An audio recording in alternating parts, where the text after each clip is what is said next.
ท่านกำลังรับฟังสถานีวิทยุกระจายเสียงแห่งประเทศไทยจังหวัดลำพูน FM 95 เมกะเฮิรตซ์ขอต้อนรับเข้าสู่รายการเรื่องเล่าเจ้าเกษตรเมืองลำพูน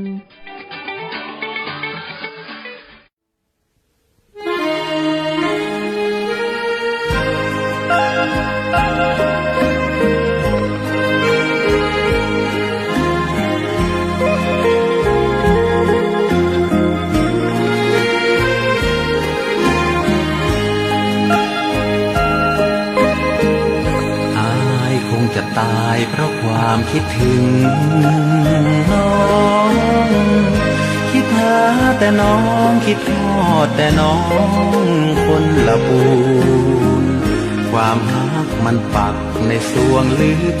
หัวค่ำยามดึกยิ่งเพิ่มพูนคิดถึงละปูนทุกวันเวลาถึงตัวห่างไกลหัวใจบ่เหมือนมาคิดถึงป่าสางคิดถึงความหลังที่ศพทาเคยได้ไปแอวตัวกันสงกรานต์ปีใหม่ปีแล้วมา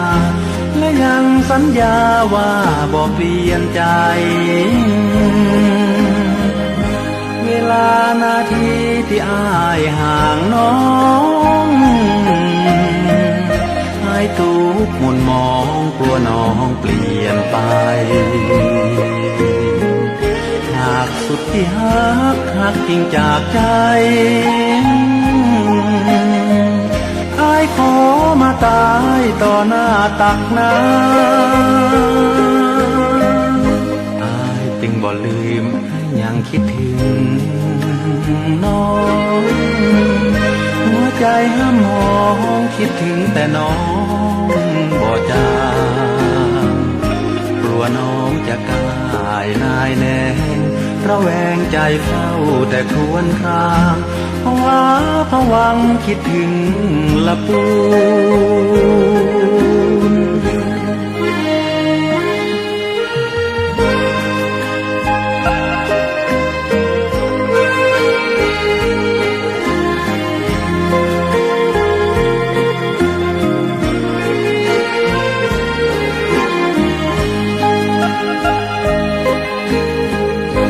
เวลานาทีที่อ้ายห่างน้องอ้ายทุกข์หม่นมองกลัวน้องเปลี่ยนไปหากสุดที่หักจริงจากใจอ้ายขอมาตายต่อหน้าตักน้ำอ้ายจึงบ่ลืมอ้ายยังคิดถึงน้องหัวใจห้ามมองคิดถึงแต่น้องบ่จางกลัวน้องจะกลายนายแน่ระแวงใจเฝ้าแต่ครวญครางภาวะผวังคิดถึงลำพูน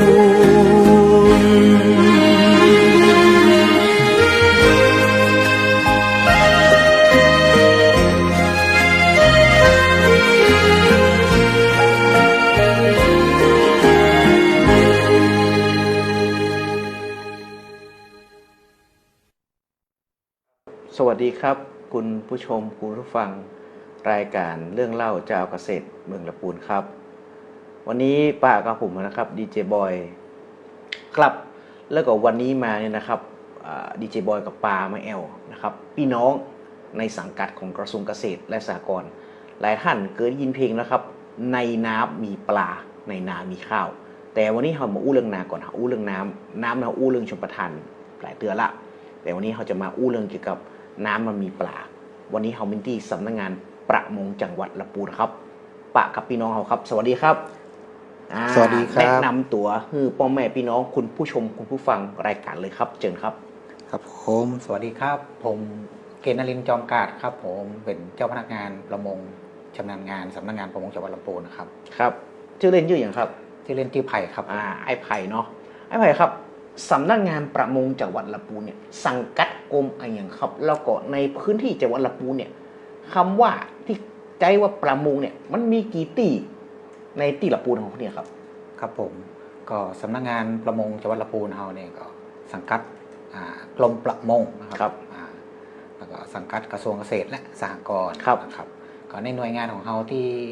ในหน่วยงานด้านการประมงของเฮาในพื้นที่ของลำพูนเนี่ยก็จะมีสำนักงานประมงจังหวัดลำพูน1 แห่งแล้วก็มีศูนย์วิจัยและพัฒนาประมงน้ำจืดลำพูน1 แห่งที่ตั้งอยู่ที่บ้านห้วยหมาโก้งนะครับแล้วก็จะมีแห่งหน่วยงานหนึ่งคือหน่วยป้องกันและปราบปรามประมงน้ำจืดเขื่อนแม่กวงเชียงใหม่หน่วยงานตั้งอยู่ที่เชียงใหม่แต่มีความรับผิดชอบในพื้นที่ของลำพูนตัวมีอยู่3 หน่วยด้วยกันมี3 หน่วยด้วยกันแต่ละหน่วยมันแตกต่างกันอย่างไรแต่ที่นี่อู้ไปนะบางเตื้อคุณผู้ชมคุณผู้ฟังนะไอ้ประมงห้วยมะโก้งเนี่ยประมงประมงยังยองเนี่ยแต่ละหน่วยเนี่ยมันแตกต่างกันไรคือพ่อแม่พี่น้องได้เข้าใจนะครับก็อธิบายง่ายๆก็คือสำนักงานประมงจังหวัดลำพูนเนี่ยก็จะมีหน้าที่ศึกษาวิจัยแล้วก็ประเมินเทคโนโลยีทางด้านเพื่อจะส่งเสริมให้เกิดอาชีพด้านการประมงในพื้นที่ลำพูนรวมทั้งเป็นการควบคุมดูแลทั้งด้านการเพาะเลี้ยงสัตว์น้ำตัวด้านการทำการประมงเลยการลงค่ายจับสัตว์น้ำในแหล่งน้ำตัวแต่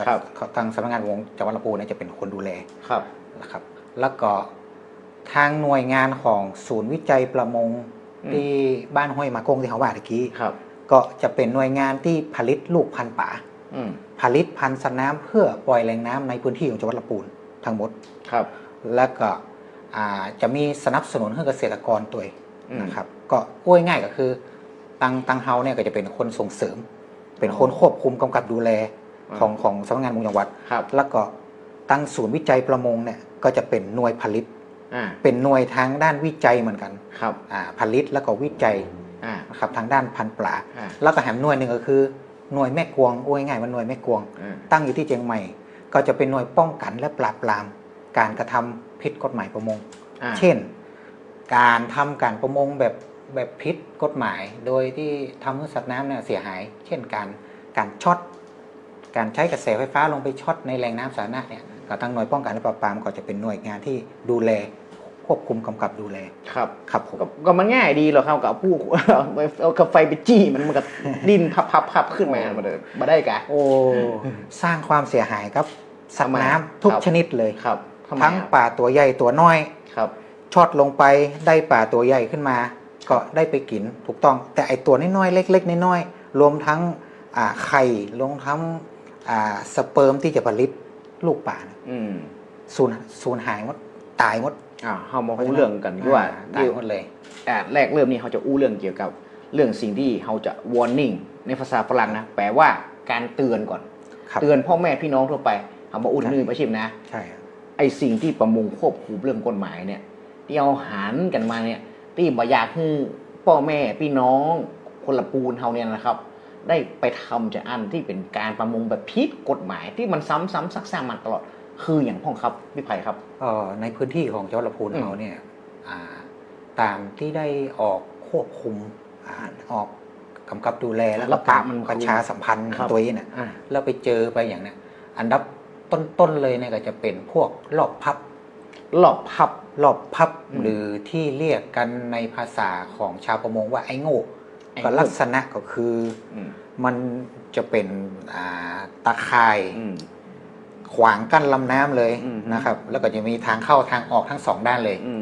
ครับไอ้ตรงนี้ถ้าเราเอาไปใช้ในแหล่งน้ำสาธารณะเนี่ยปลาบอกว่าจะปลาขึ้นน้ำหรือปลาตามน้ำมานะจะเข้าในตัวนี้หมดเลยซึ่งทางกรมประมงก็ได้ประกาศว่าเครื่องมือชนิดนี้ก็เป็นเครื่องมือที่สามารถที่จะทำลายทรัพยากรสัตว์น้ำเนี่ยเยอะเกินควรก็เลยห้ามเครื่องมือชนิดนี้ไว้นะครับว่าห้ามใช้ในแหล่งน้ำสาธารณะห้ามใช้ในสาธารณะแสดงว่าแหล่งน้ำบ้านผมก็ถ้าผมมีตี้เป็น100 ไร่ผมปล่อยลำน้ำในบ้านผมเองก็ได้ใช้ได้แต่ถ้าสาธารณะเมื่อใดห้ามเพราะว่าจะส่งผลกระทบต่อปริมาณสัตว์น้ำคือเอาเปรียบสัตว์น้ำจนเกินไปครับมาเพราะว่าป่าน้อยป่าใหญ่ป่ายิบป่ายกอะไรอย่างกองลมท่านเข้าหมดเลยเพราะว่าลักษณะการเนี่ยมันจะเป็นการกั้นลำน้ำเลยคือกั้นเลยก็น้ำไหลผ่านทั้งน้ำขึ้นน้ำลงเนี่ยมันจะดักสัตว์น้ำทุกชนิดเข้าไปในน้ำเลยพ่อแม่พี่น้องฟังไว้ไอ้โง่เลยนะห้ามเลยใช่รอบพับใช่อันที่2คือเจอบ่อย อันที่สองก็คือการใช้กระแสไฟฟ้าอันนี้ผมเข้าใจได้ใช่เป็นยังไง ใช่ ครับมันเป็นยังไง ก็กรณีนี้ก็ห้ามในแหล่งน้ำสาธารณะเหมือนกันเลย กรณีนี้คือเวลาใช้กระแสไฟฟ้าลงไปเนี่ยก็สัตว์น้ำทุกชนิดที่โดนกระแสไฟฟ้าจะตายหมดทั้งลูกพันธุ์ทั้งพ่อแม่พันธุ์ทั้งไอ้ที่มันเป็นไข่มันจะตายหมดเลยถึงไอ้ตัวเล็กๆน้อยๆหรือว่าตัวใหญ่ที่มันบาดตายหรือว่าในวงกระแสไฟฟ้ามันบาดทำขึ้นถึงตายได้อะมันจะทำให้กระทบถึงในระบบยีนของป่าตัวหมายถึงว่ามันอาจจะทำให้มันเป็นหมันหรือว่าในระบบยีนของมันบาสมบูรณ์แล้วมันก็จะสามารถสืบพันธุ์ได้ในอนาคตหมายถึงว่ามันจะสลบไปเฉยๆมันก็กลับมานอนได้ตัวได้ต่อมันใจเนี่ยมันเรียบร้อยแล้วครับเรียบร้อยแล้วเรียบร้อยครับมันเป็นมันเรียบร้อยเลยเหรอมันอาจจะเป็นมันครับครับก็เลยอันตรายอย่างยิ่งไอ้หนึ่งไอ้โง่ครับสองไฟจี้ครับผมและอย่างแฮมนะครับต่อไปก็จะเป็นประเภทไอ้ระเบิดวัตถุระเบิดที่นักประดิษฐ์จะประดิษฐ์ออกมาแล้วก็อาจจะสามารถโยนลงไปเพื่อให้มันมีแรงสั่นสะเทือนเอาเป็นไก่ทองไงขว้างระเบิดตุ่มไปน้ำขว้างเลยสิ่งนี้ก็คล้ายๆกับกระแสไฟฟ้าเหมือนกันไม่ได้นะไม่ได้แล้วก็ในระบบของป่าเนี่ยก็ตายทั้งบริเวณเลยก็ส่งผลกระทบอย่างรุนแรงอันนี้ถ้าเรามาอู้กันนะ3ตัวเนี่ยครับผมอัตราโทษมันเป็นจะได้ผมอัตราโทษก็ถ้าเป็นกระแสไฟฟ้าวัตถุระเบิดเนี่ยก็ปรับ200,000 ถึง 1 ล้านบาทหรือตะใดก็สตาร์ท200,000ถึง1 ล้านบาทวัดทำไมต้องฟังไว้ให้ดีเนี่ย200,000 ล้านบาท200,000 ถึง 1 ล้านบาทหรือปรับ5 เท่าของมูลค่าของสัตว์น้ำที่จับได้หรือ5 เท่าของมูลค่าถ้าเป็นสัตว์น้ำที่มีมูลค่าสูงครับแล้วก็ถ้ามูลค่านั้นคูณ5 เท่าไปถ้ามันเยอะกว่ากับปรับตรงนั้นได้แต่สตาร์ทเริ่มต้นคือ200,000สตาร์ทเริ่มต้นคือ200,000ใช่นะครับเพราะนั้นจำไว้นะว่าโอ้เอาไฟไปจี้เอาเนี่ยครับแล้วอย่างผมถามต่อหรอสมมุติอย่างในจังหวัดลำพูนเนี่ยมันมีพื้นที่ใดพ่องอย่างหน้าวัดแน่นอนต้องเป็นเขตอภัยทานนะเขตห่วงห้ามมานี่สุดเป็นยันนี่คือบาปนะแต่ในทางกฎหมายที่มันเป็นเขตห่วงห้ามเลยห้ามเลยค่ะถ้าเอาเบสลงห้ามทำมาอย่างเนี้ยมันมีที่ไหนพ่องในพื้นที่ของจังหวัดลำพูนเขาเนี่ยที่ได้ประกาศเขตที่เขาฮ้องว่าเป็นเขตที่รักษาพันธุ์สัตว์น้ำอันดับหนึ่งก็คือหน้าวัดพระธาตุหาริขุนชัยวัดหลวงของเขาอันนี้เปิดปล่อยอย่างเดียวห้ามไปยับครับผมถูกเนาะเป็นเขตเป็นพื้นที่รักษาพันธุ์สัตว์น้ำครับอันดับที่2ก็คือตั้งแต่สะพานท่านางจนถึงสะพานท่าเอาอวยง่ายคือหน้าวัดแล้วก็ตั้งแต่สะพานท่าขามครับจนถึงเลยไปเส้นสะพานดำเส้นสะพานดำตรงนั้นก็ชุมชนก็มีการประชุมประชาพิจารณ์ประชาคมเรียบร้อยเพื่อเป็นเขตพื้นที่รักษาพันธุ์สัตว์น้ำหมายความว่าเปิ้นโต๊ะลงกันแล้วเจ้าบ้านริมน้ำเราจะจับมือร่วมกันว่าเฮาห้ามยับสัตว์น้ำใช่ครับด้วยกันครับนั่นคือประชาคมประชาพิจารณ์ไปแล้วอู้กันเรียบร้อยละใช่ครับและออกเป็นกฎหมายก็ครับพี่ไผ่ใช่ครับตัวนี้ก็คือออกเป็นกฎหมายของกรมประมงครับว่าด้วยเรื่องของการประกาศเขตพื้นที่รักษาพันธุ์สัตว์น้ำของจังหวัดลำพูนมีทั้งหน้าวัดมีทั้งยาวไปจนถึงสะพานดำแล้วก็มีทั้งคูเมืองลำพูนครับคูเมืองก็ไม่ได้ก็ได้มีการประชาพิจารณ์รับฟังความเห็นในพื้นที่ของลำพูนโดยการผ่านที่ประชุมของเทศบาลเมืองลำพูนเรียบร้อยนั่นหมายความว่าถ้า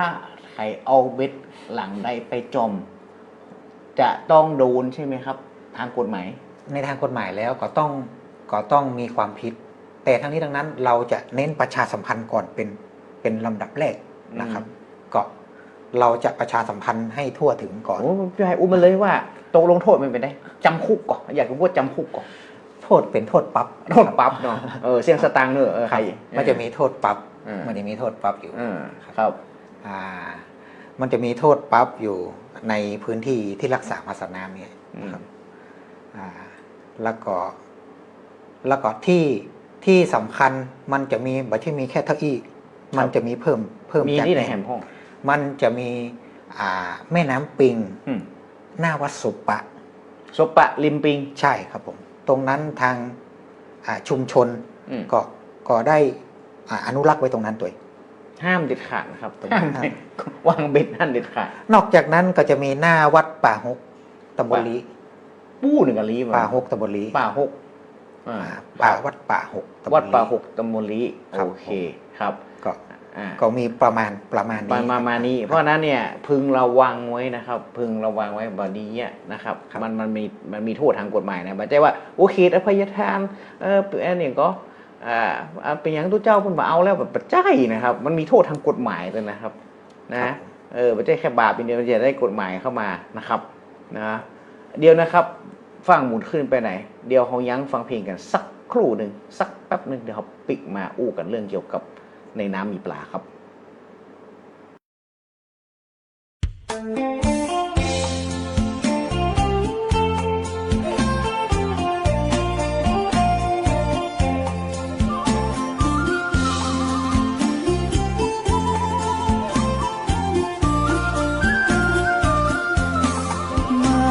ลำพูนได้พึ่งบุญเจ้าแม่จามเทวี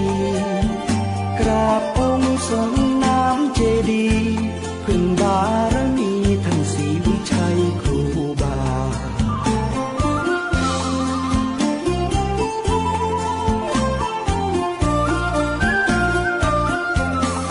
อำเภอเมื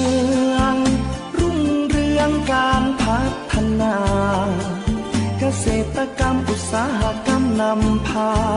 ส่งเสริมประชาให้อยู่ดีมีกิน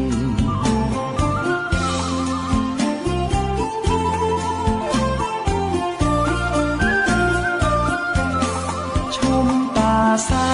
งชะเง้อพลางนวลนางโสพินทอผ้าเมืองรุ่งเรืองอาจินตราบฟ้าดินไม่ลืมป่าสาง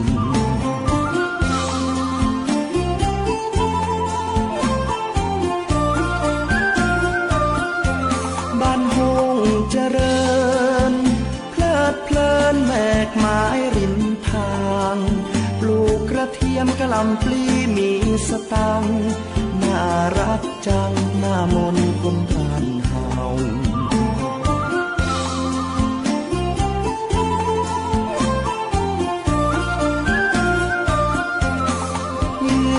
ถิ่นนี้เขียวขจีท้องนาป่าเขาล่องแก่งก็ได้โยกล้อสองเรากลางลำเนาชมธรรมชาติงาม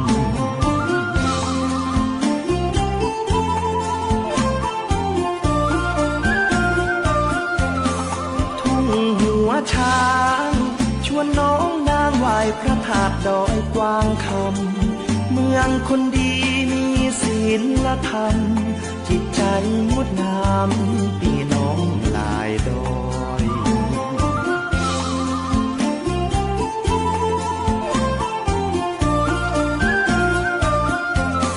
ทินแม่ทาชาวประชาฝีมือเลิศลอยหัตถกรรมงดงามบ่อน้อยเตื้องสามปอยบนดอยขุนตาล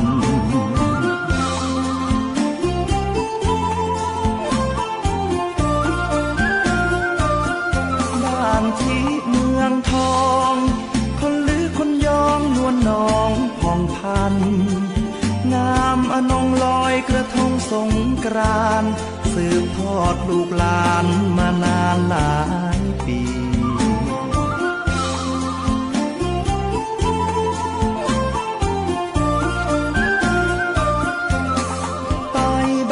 เวียงได้ร่วมเรียงเที่ยวงานประเพณีร่วมขบวนแห่ไม้กำสรี น้องคนใจดีเขามีเมตตา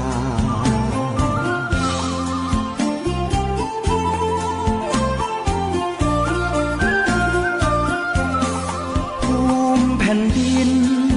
นวมินทร์มหาราชาคนลำพูนเทิดทูนศรัทธาสืบสานมาชั่วฟ้าดินถิ่นงาม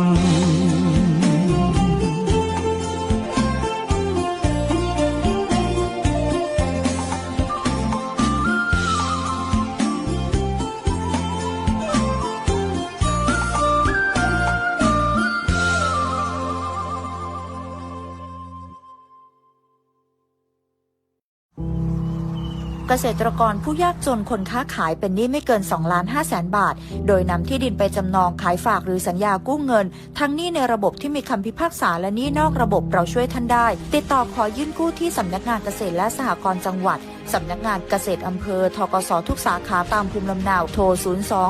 02-280-7750 ดอกน้อยผ่อนนานสงวนที่ดินกองทุนหมุนเวียนเพื่อการกู้ยืมแก่เกษตรกรและผู้ยากจนสำนักงานปลัดกระทรวงเกษตรและสหกรณ์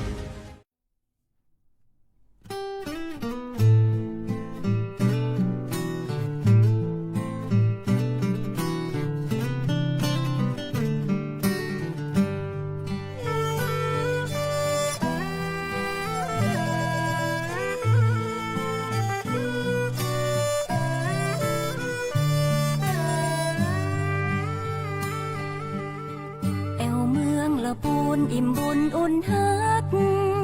หากไผหูจักจะฮักไปจนวันตายละปูนเฮามีของดีมีกระเทียมมีลำไยคนงามหน้าใสน้ำใจบ่ดำอู่ลืออู่ยองอู่เมืองม่วนลายเรื่องการแต่งกายเฮาก็ใส่ผ้าเมืองภูมิใจเต้นาหมู่เฮาห่วมแหงสร้างบ้านแปลงเมืองรุ่งเรืองมาเมินหนึ่งในล้านนาคือประเพณีส่งน้ำเจดีย์สิริพูนชัยงานแห่แค่หลวงงดงามยิ่งใหญ่ตานสลากย้อมคือการร่วมใจทำบุญครั้งใดบ่เต้างานนี้อูไปบ่เสี่ยงเมื่อมาเมืองละปูน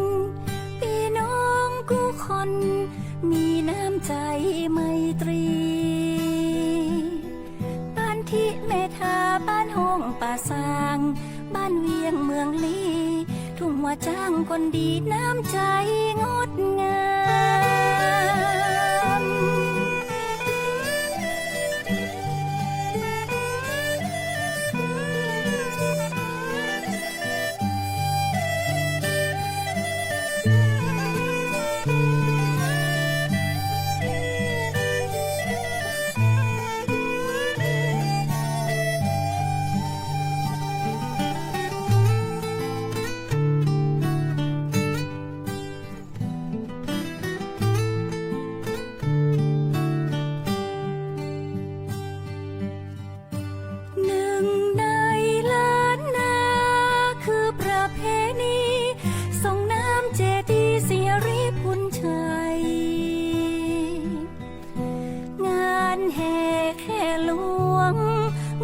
ามยิ่งใหญ่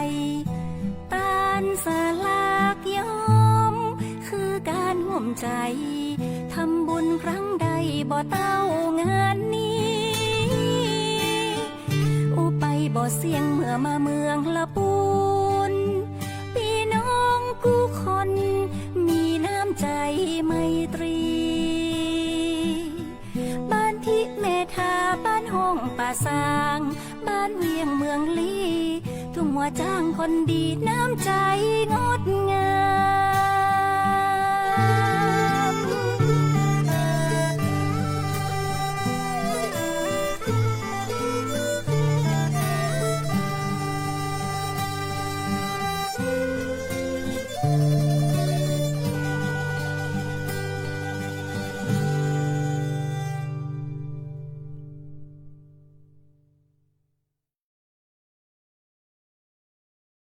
เรามาถามเรื่องตะกี้ละอู้เรื่องเครียดๆกันไปละเรื่องอัน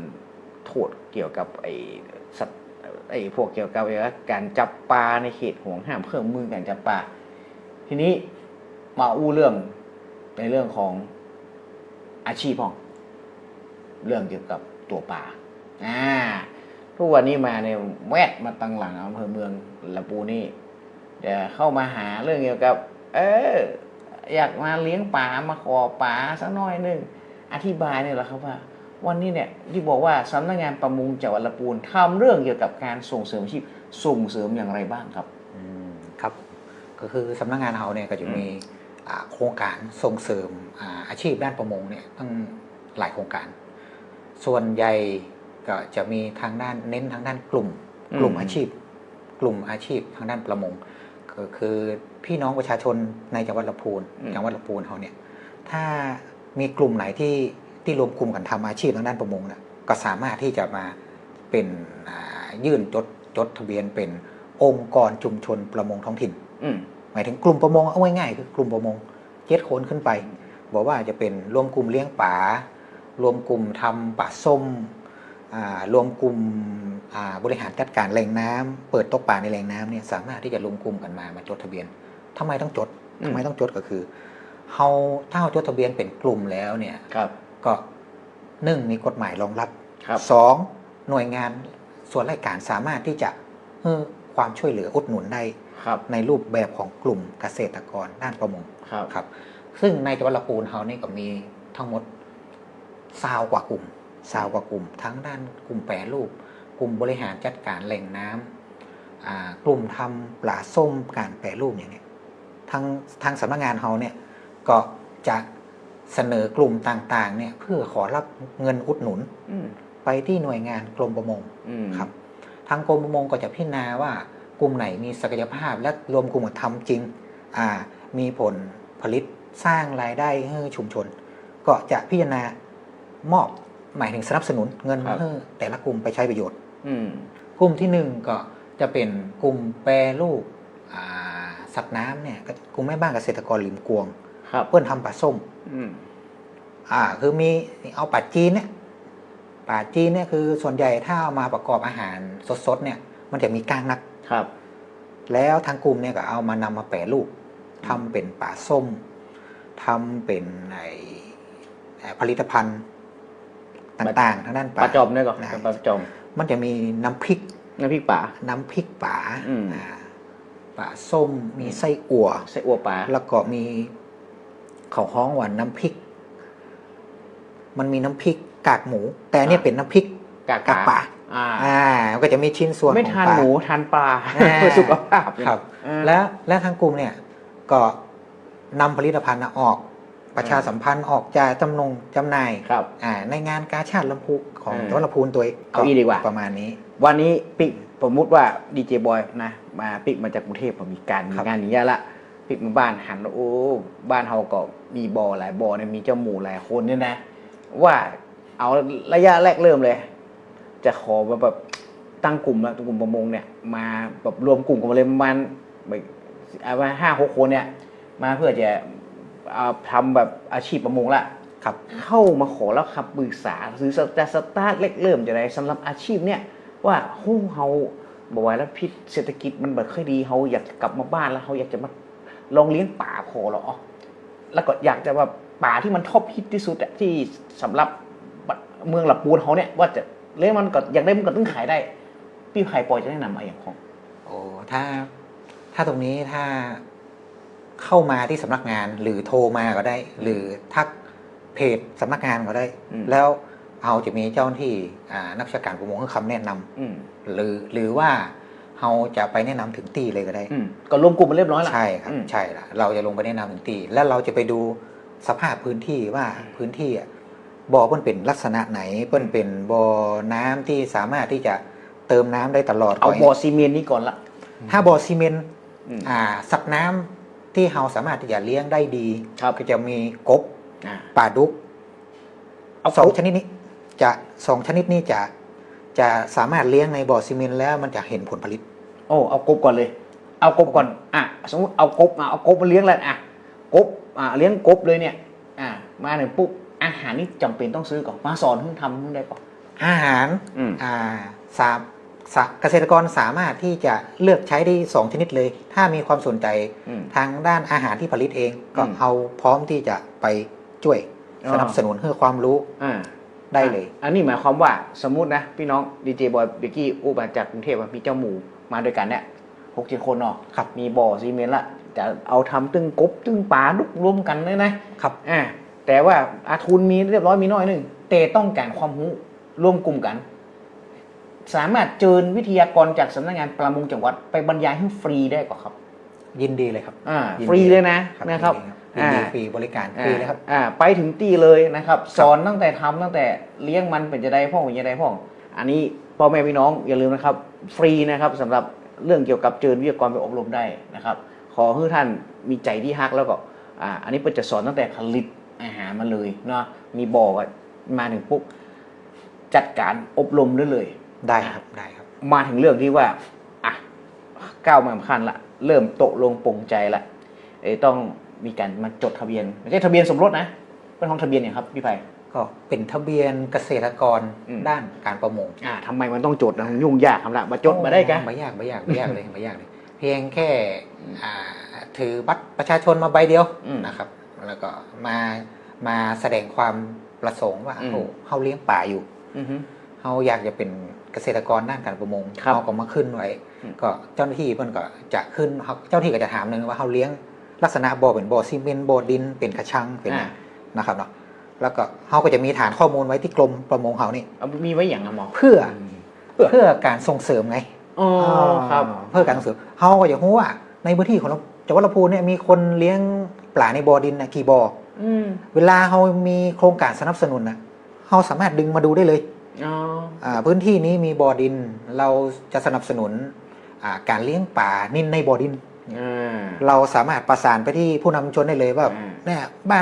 หมู่บ้านเขาเนี่ยมีเกษตรกรบ่อดินเยอะครับเขาก็จะไปส่งเสริมที่ทุกจุดครับผมเพราะฉะนั้นคุณผู้ชมคุณผู้ฟังรายการเรื่องเราชาวเกษตรของดีเจบอยมันเหมือนกับผัวกับเมียมันต้องจดทะเบียนกันนะมันก็จะได้หูกันไงไม่ก็เวลาผัวจะช่วยเมียเนี่ยก็จะดูว่าเมียมีไอ้หยังพ่อก็จะช่วยได้ถูกถ้าเฮาบอกไปจดเลยชั้นอิสระถ้ามันเกิดภัยพิบัติขึ้นมาทางการเกษตรได้เห็นไหมช่วยเหลือได้นะแต่ถ้ามันมีทะเบียนก็มันบ่ได้อยู่ในระบบเฮาก็บอกฮู้นั่นก็ไม่รู้เฮาบอกฮู้ว่าบ่อป่าอยู่จุดไหนได้รับผลกระทบ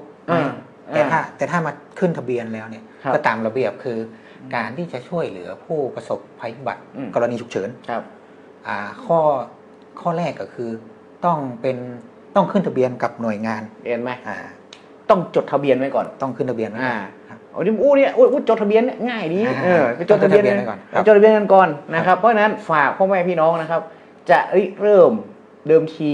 เล่นเกี่ยวกับการประมงเนี่ยนะครับต้องจดทะเบียนไว้ก่อนนะครับมาให้เปิ้นหูก่อนว่ามีความพร้อมไหมนะครับเพื่อจะได้เอาเจ้าหน้าที่ออกไปเนาะใช่สำนักงานประมงจังหวัดนี่มันมีสำนักงานประมงอำเภอนะพี่น้องหันอันนะแต่ก็เอ็นดูเปิ้นเนาะ2 คนมึงก็ดู1อำเภอไม่ใช่2 อำเภอดู1 คนเลยลืมไปนะ2 อำเภอดู1 คนเผลอๆ3 อำเภอ1 คนใช่ครับเพราะนั้นโทรศัพท์เอาดีกว่านัดเนี่ยนะครับเนาะอันนี้ก่อนที่จะจบกันไปเกิดไปเลี้ยงไปนะมาเลี้ยงปลาดุกละมาเลี้ยงกบละมาเลี้ยงสัตว์ที่มันเรียกว่าสัตว์แปลกประหลาดดีกว่าปลาสีปลาไฟน่าจะราคาเท่าไหร่ดีกว่าถ้าเป็นสัตว์แบบแปลกแปลกประหลาดถ้าเป็นสัตว์ที่มันเป็นสัตว์น้ำพื้นถิ่นเป็นสัตว์น้ำที่อยู่ในประเทศไทยอยู่แล้วเนี่ยก็สามารถที่จะมาเลี้ยงได้แล้วก็ถ้าจะต่อยอดเป็นสัตว์น้ำสวยงามสร้างมูลค่าเพิ่มได้แนะนำแต่ถ้ามันเป็นสัตว์น้ำที่เขาเรียกว่ามันเป็นเอเลี่ยนสปีชีส์คือสัตว์น้ำที่มันอยู่ต่างประเทศ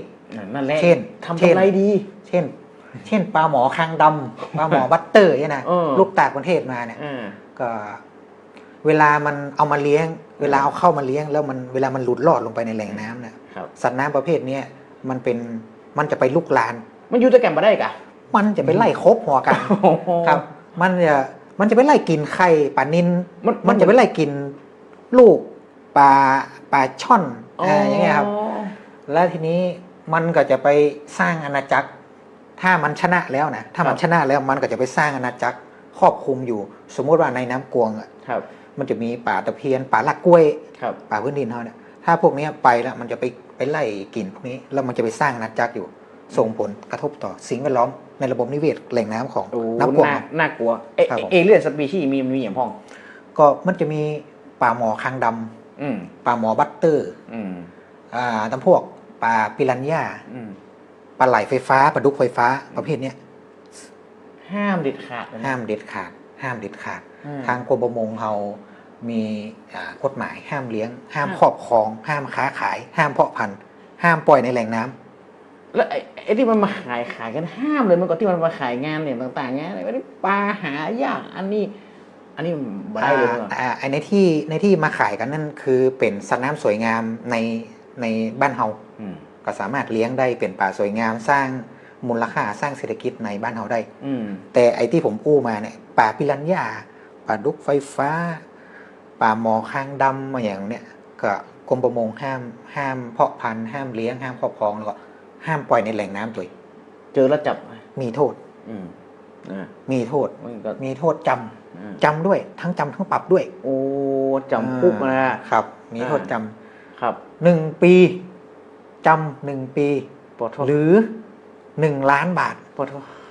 หรือทั้งจำทั้งปรับฟังไว้นะตึงครอบครองคือการเอามาเลี้ยงนะเพราะไม่น้องทำไม่ได้นะเพาะก็ไม่ได้นะขายก็ไม่ได้นะเพราะนั้นพ่ออย่างเขามันไปทำลายแหล่งอาหารของเรานะครับชาวไทยของเราเมืองละปูนของเราบันได้นะครับเพราะว่าเรื่องหมูเนี่ยมันเป็นเรื่องละเอียดอ่อนเท่าไปใช่ว่าปล่อยไปเถอะเขตอภัยทานมันค้านเลี้ยงมันละกักขังเนียมันไว้ไปปล่อยมันไปอันนี้ปล่อยก็ไม่ได้เพราะมันไปทำลายเพราะมันสร้างอาณาจักรของมันแล้วเนี่ยป่าหมูนี่ที่เป็นป่าพื้นที่ของเรามันแหลวแตวนะครับมันไปสร้างอาณาจักรมันอย่างที่พี่ไผ่อู้นะครับฝากไว้ตัวเนาะเพราะนั้นเนี่ยสิ่งที่สำคัญที่สุดทั้งหมดทั้งมวลเนี่ยอยากให้พี่ไผ่ได้ฝากเบอร์โทรสำนักงานประมงจังหวัดหน่อยครับเบอร์โทรอะไรเป็นยังไงครับผมถ้ามีเรื่องที่อยากจะปรึกษาหรืออยากได้คำแนะนำหรืออยากให้เราไปให้คำแนะนำเนี่ยก็สามารถโทรเข้ามาได้เลยเบอร์โทร053-511-430ฟังแหมเตือน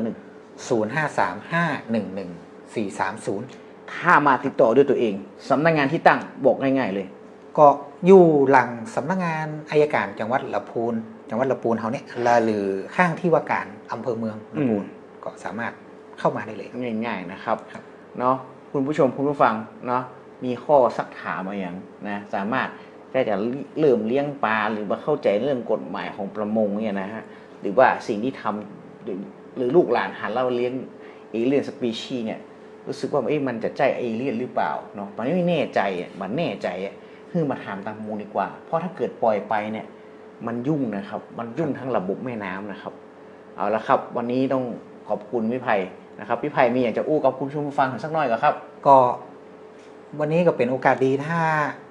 พี่น้องประชาชนคนลำพูนเฮาเนี่ยคืออยากให้สำนักงานประมงจังหวัดลำพูนหรือหน่วยงานของกรมประมงในพื้นที่จังหวัดลำพูนเนี่ยอยากจะให้เฮาช่วยเหลืออย่างก็สามารถติดต่อประสานงานมาได้เลยทางประมงพร้อมยินดีอย่างยิ่งครับครับจะเลี้ยงปลาเลี้ยงกบนะตะภาพตัวหรือเปล่าครับได้ครับจระเข้ก็ได้แต่ว่าจระเข้ก็ต้องมีการขออนุญาต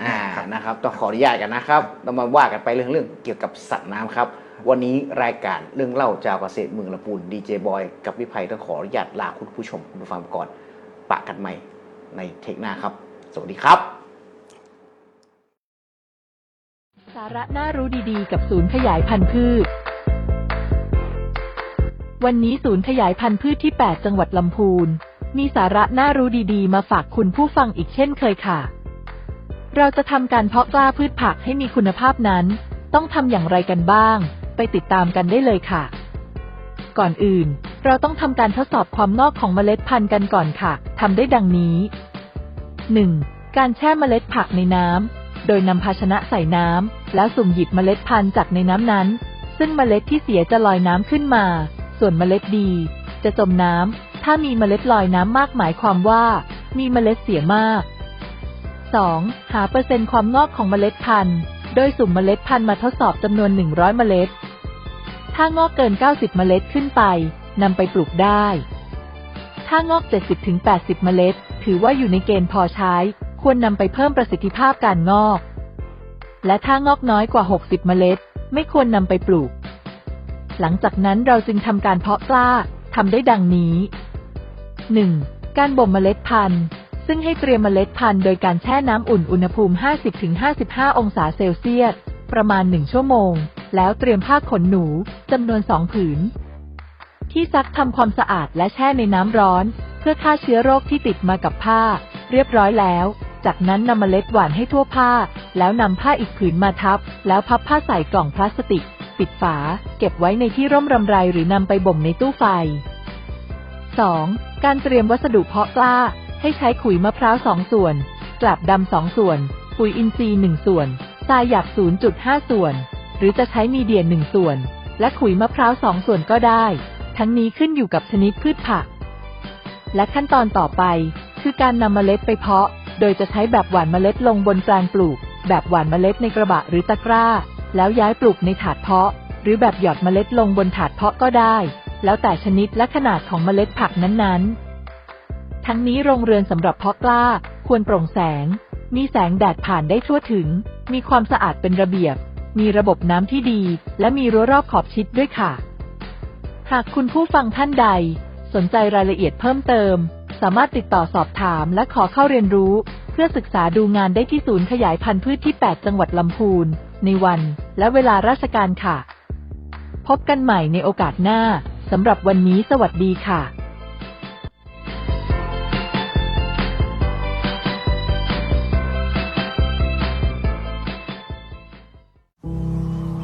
เกษตรกรผู้ยากจนคนค้าขายเป็นหนี้ไม่เกิน 2,500,000 บาทโดยนำที่ดินไปจำนองขายฝากหรือสัญญากู้เงินทั้งหนี้ในระบบที่มีคำพิพากษาและหนี้นอกระบบเราช่วยท่านได้ติดต่อขอยื่นกู้ที่สำนักงานเกษตรและสหกรณ์จังหวัดสำนักงานเกษตรอำเภอธกสทุกสาขาตามภูมิลำเนาโทร 02-280-7750 ดอกน้อยผ่อนนานสงวนที่ดินกองทุนหมุนเวียนเพื่อการกู้ยืมแก่เกษตรกรและผู้ยากจนสำนักงานปลัดกระทรวงเกษตรและสหกรณ์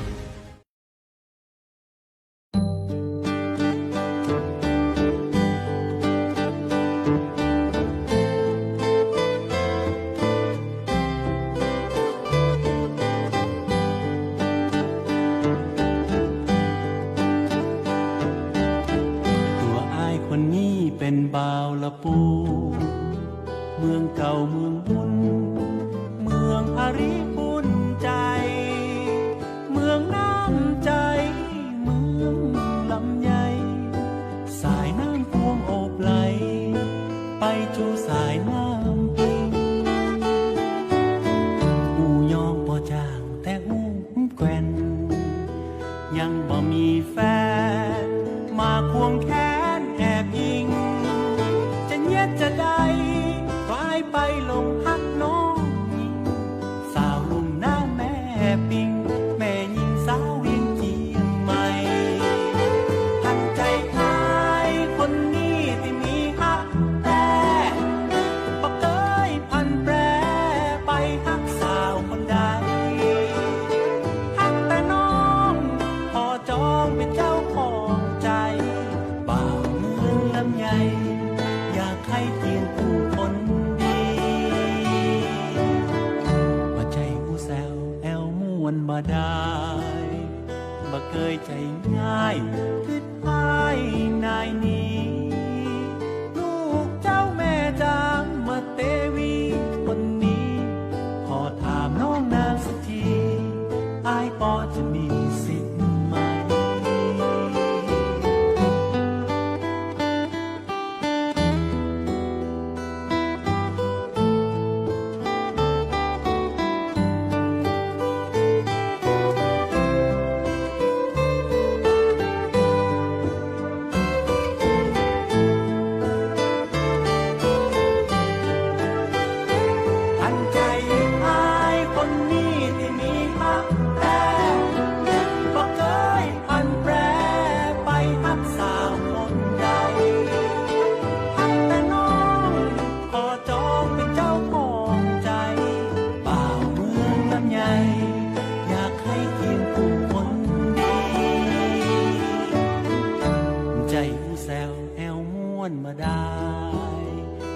คนใจง่ายคิดให้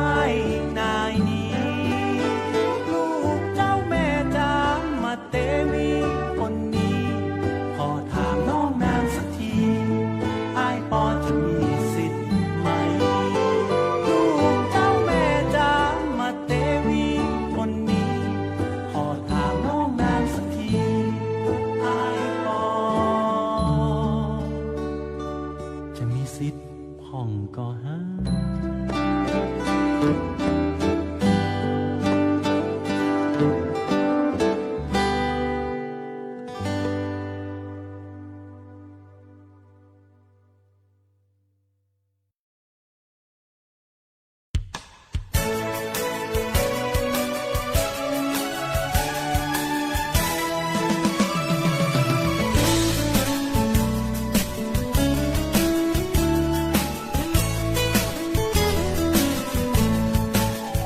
นครลำพูนแดนดินถิ่นสวรรค์ช่างงามการคำจำนั้นดังเมืองในฝันฉันเยือนมาน้ำกวงทาลีนาทีชื่นช่ำอุราเธอทูลกราบไหว้บูชาองค์ครูบาศรีวิชัยหาริพุนชัยวิไลรุ่งเรืองป่าสร้างดีผ้าพื้นเมืองทอด้วยมือเลื่องลือไกลแม้ทากล่าวขานเรื่องการแกะสลักไม้เกษตรกรรมยิ่งใหญ่เรายกให้บรรหงมานานถิ่นอำเภอลีนั้นมีป่าไม้สมบูรณ์ทุ่งหัวช้างอบอุ่นขุนเขาสบเทิมตรึงงานวัดหลวงลำพูนทุกปีทำบุญร่วมงานนมัสการทรงน้ำพระธาตุธริพุนชัยเรื่องลือมานานเปรียบปานแผ่นดินทองงามจริงถึงเวียงน้องล่องทุ่งรวงทองเมื่อมองถึงใจบ้านที่ชวนฝันเปรียบดังสวรรค์อำไพเมืองนี้มีมนต์ดลให้ฉันประทับใจในลำพูน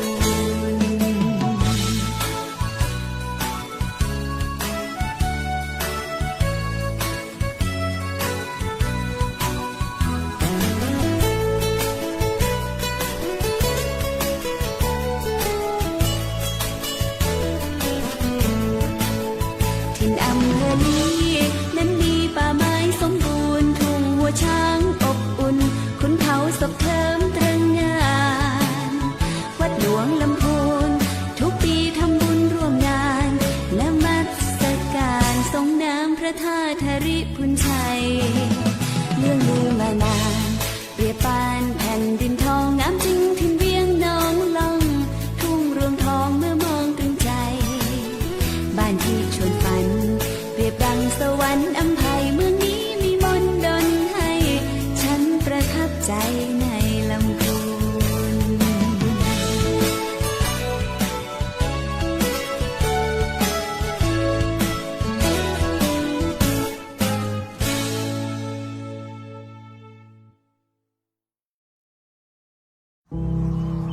เกษตรกรผู้ยากจนคนค้าขายเป็นหนี้ไม่เกิน 2,500,000 บาท โดยนำที่ดินไปจำนองขายฝากหรือสัญญากู้เงิน ทั้งหนี้ในระบบที่มีคำพิพากษาและหนี้นอกระบบเราช่วยท่านได้ ติดต่อขอยื่นกู้ที่สำนักงานเกษตรและสหกรณ์จังหวัด สำนักงานเกษตรอำเภอ ธกส.ทุกสาขาตามภูมิลำเนา โทร